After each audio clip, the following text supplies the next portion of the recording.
Hello everybody, and welcome back to Virtual ADT. Today we're going to be tie-dyeing masks for the clients. So we want to get them helping as much as they can, but at the end of the day, everybody needs to have made a mask so that everybody's got one. So our supplies that we're going to need today, everybody's going to need a mask, a bowl of water, trash bag, rubber bands, and Ziploc baggies, as well as the 3 bottles of dye. So first step we're going to do, we're going to take the caps off the dye and just go fill them up with cool water in the sink up to about there, so you got some room. So when you put the lid back on it, shake it real good and get all that pigment mixed in. Now I've already done this, so I'll be skipping that step, but as soon as you get the pigment all mixed in, we'll move along to the next step, which is laying out our trash bag, because this stuff definitely will stain a table or your clothes. Try to be as careful as possible to lay out your trash bag, so that way all the dye ends up on here and not on you. Now, one thing I did forget that's very important.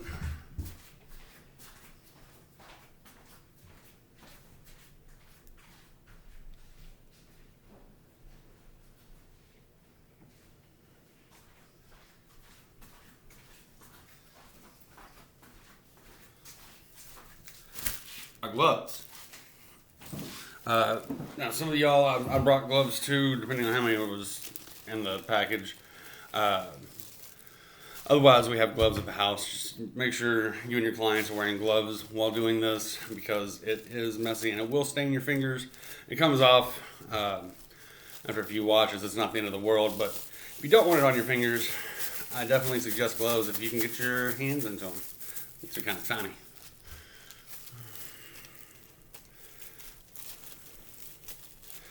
Alright, so by now y'all should have been able to mix up your tie-dye solution, and what we're going to do is grab one of our masks. Now you can do this in the sink or you can have a bowl of water.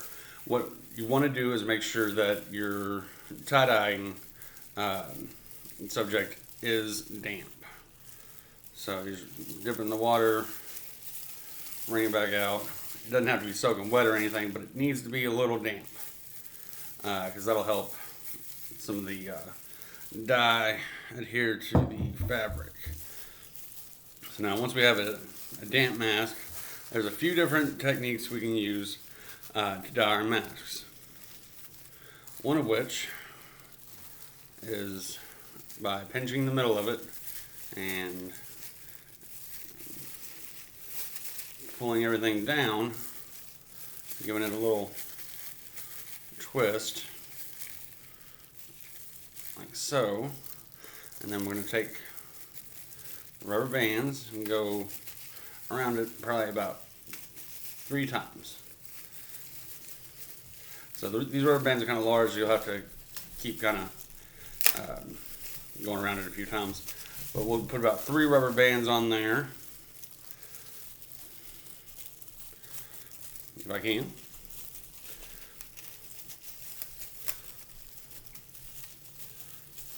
Well, we'll actually put 2 rubber bands on there. On this one. That's plenty. So we'll just bunch it up on there. Try to keep the rubber band in one spot. My gloves are awful. So what you'll end up with is something looking like this. So, I'm going to set this to the side for now while we try another one. Don't forget to get your mask damp. Like I said, just damp. It doesn't have to be soaking wet. Just wring out the excess water. Alright. Now for this one, we are going to do a fold technique. So we're going to start from the bottom fold up, flip it over, and we're just going to kind of zigzag fold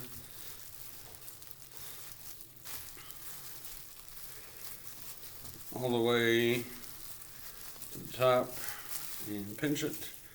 And then we're going to take about 3 or 4 rubber bands and go around it.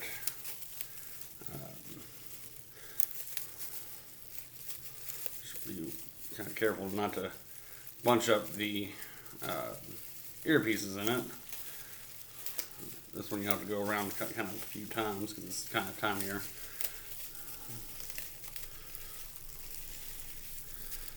Alright.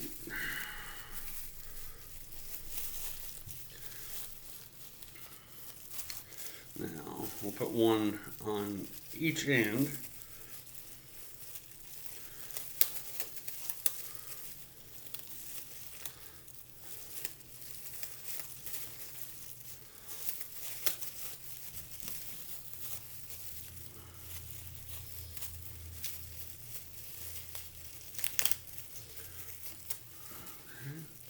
So now you got one on each end.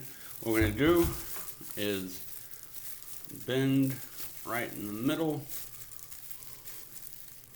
and we're going to put another rubber band right here.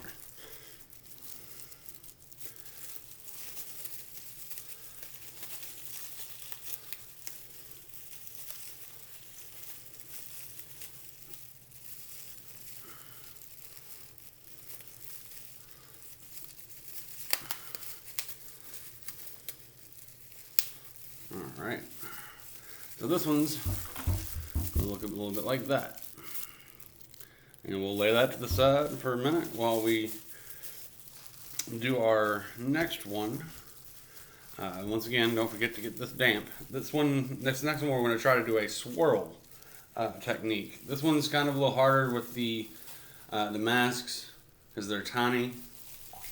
You normally do this with like big shirts and stuff, but it does work if you have some patience. So what you're going to want to do, if you see the mask here, we're going to take and pinch the middle and spin while kind of holding it taut with the rest of our hand, and we're just going to keep spinning until we get it kind of in a circle. Alright. Now once it's kind of in a circle, kind of like a square, but because of the nose piece, it looks more like a square here, but once we have that kind of bunched up like so, we're going to take a rubber band and go from one side to the other.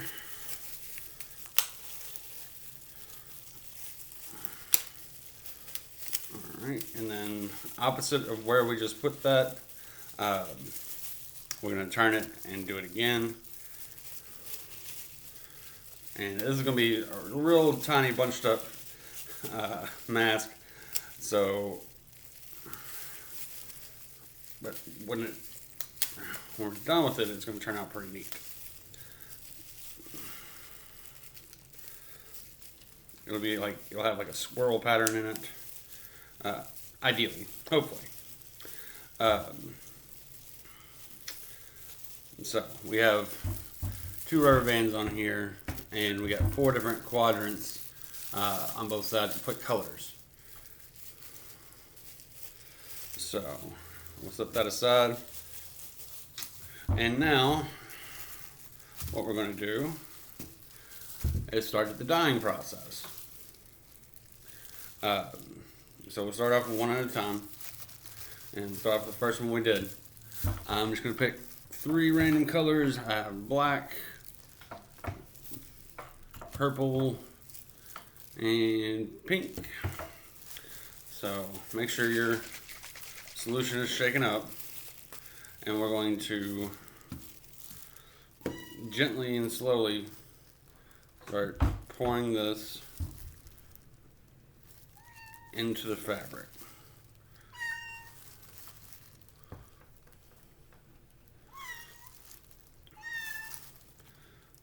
Alright, once we got the first one done, we'll put the cap back on, grab our next color. I'm going to go with pink. And we'll do the next part here. And we'll just very gently color that section of ink, or section of the mask rather.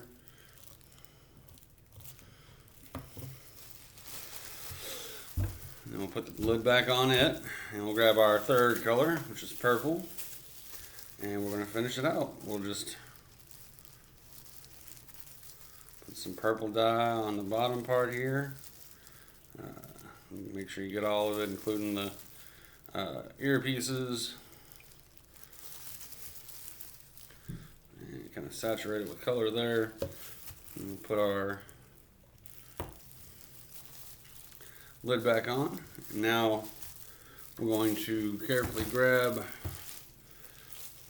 one of these Ziploc baggies and toss it in. And just kind of set it to the side on your trash bag so it doesn't make a mess everywhere. You still got ink all over. We're going to wipe it down here in a minute. So we'll do the next one. How about blue, orange, and pink? So we'll start off with a little bit of pink. And it's okay if you get some residual dye on these, it's fine. It's not going to hurt anything. So we'll hit it with some pink.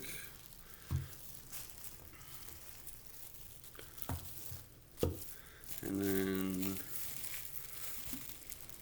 maybe some blue. Get that next section colored in here. And you just want to kind of run the top of the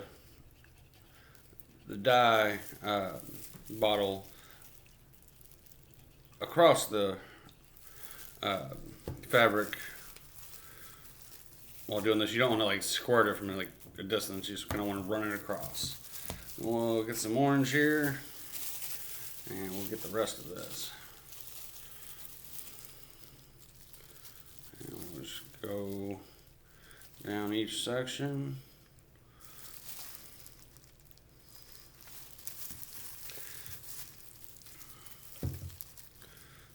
Alright, and we have this one. And we'll set it there, grab a Ziploc baggie, toss her in, and then we'll put it to the side. That way it doesn't make a huge mess. Alright, now for this last one. We got 4 different quadrants. I already got my orange open. We'll do one quadrant at a time. Just kind of get all that colored in. We'll do blue on one, and just keep rotating, keep spinning. We'll do a pink one.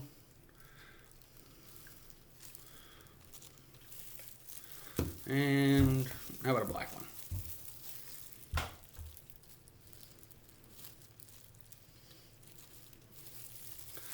Alright, we'll grab a Ziploc baggie and toss her in. And just seal that up, and we'll set that to the side. So those are 3 different techniques you can use to make a tie-dye mask. Don't forget to put your caps back on. Oops. And then we'll clean up our mess a little bit.